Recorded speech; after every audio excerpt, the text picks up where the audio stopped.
이번 시간에는 사회복지 조직에 대해서 살펴보겠습니다. 사회복지 조직의 구조는 어떻게 되어 있고, 사회복지 조직은 어떠한 방법으로 조직화할 수 있는가, 그것에 대해서 살펴보도록 할게요. 첫 번째로 사회복지 조직의 정의를 살펴볼 때, 조직은 무엇인가?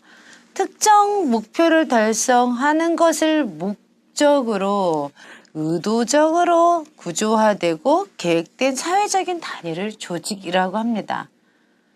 조직에서는 특정 목표를 달성하기 위해서 의도적으로 조직화되었다고 그랬는데, 그럼 이 조직은 어떤 특성을 가지고 있는가?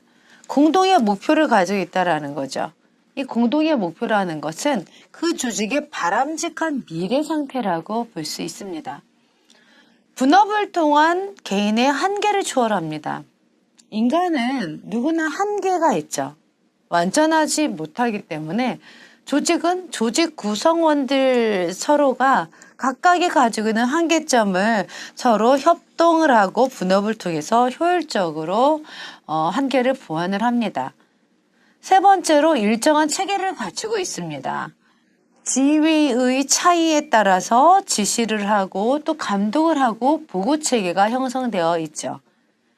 일정 규모의 구성원입니다. 집단적이라는 성격을 가지고 있죠. 한 사람이 있는 조직, 한 사람이 있다라고 봅시다. 한 사람을 조직으로 보지는 않죠. 그래서 일정 규모의 구성원이 있어야 되고 시너지 효과가 있어야 조직이라고 합니다. 그렇다면 사회복지 조직이란 무엇일까? 사회복지 조직은 누구를 위해 존재하느냐? 클라이언트를 위해서 존재합니다. 클라이언트에게 최상의 서비스를 제공해 주고자 하는 것이 사회복지 조직의 특정 목표라고 볼 수가 있습니다.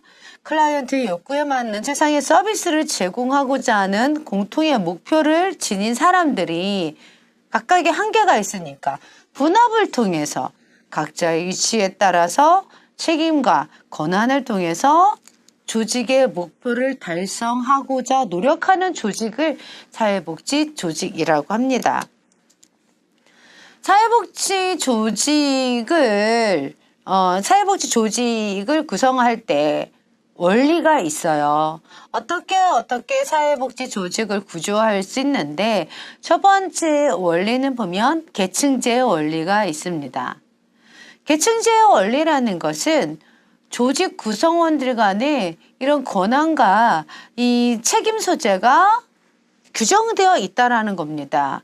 그래서 명령을 하고 지휘를 하고 복종의 관계를 명시화해야 된다라는 원칙이 계층제의 원칙이죠.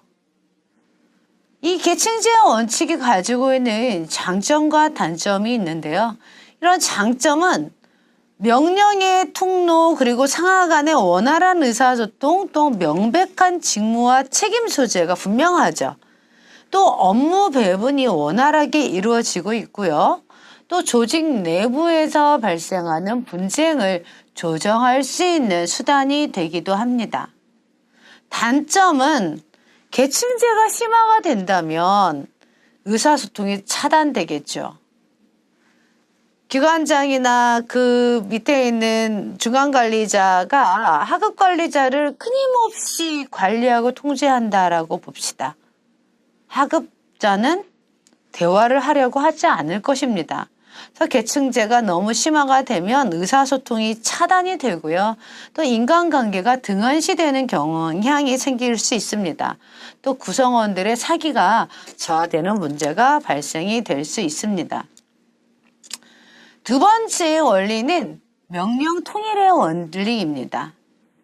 한 조직원은 한 사람의 직속 상관으로부터만 명령을 받아야 된다는 거죠. 한 사람의 직속 상관으로부터만 명령을 받아야 그 명령에 따라서 움직일 텐데, 직속 상관이 여러 명이라고 본다면 이 하급자는 도대체 누구 말을 따라야 되는